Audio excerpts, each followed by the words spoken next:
Qu'est-ce que le droit de retrait et quelles sont les modalités pour sa mise en place? La loi nous enseigne que pour exercer le droit de retrait, il faut un motif raisonnable de penser que notre situation de travail est soumise à un risque grave et imminent, soit pour notre vie, soit pour notre santé. Et justement, dans la période que nous venons de traverser,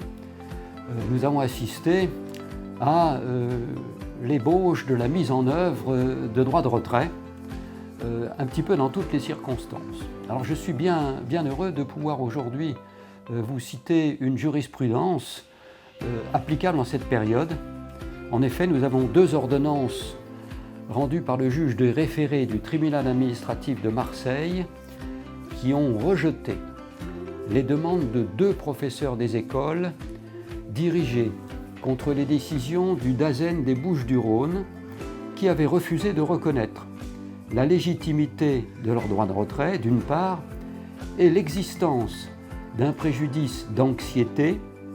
d'autre part, et qui avaient décidé de procéder au prélèvement d'1/30 du traitement de ces 2 enseignantes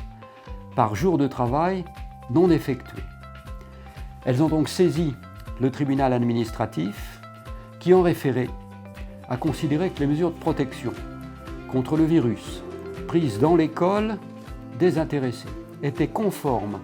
aux dispositions légales et réglementaires prescrites dans le cadre de l'état d'urgence sanitaire ainsi qu'au protocole sanitaire mis en place par le ministère de l'Éducation nationale et qu'aucun élément n'imposait une enquête de l'administration et du CHSCT. Ainsi, le juge des référés a jugé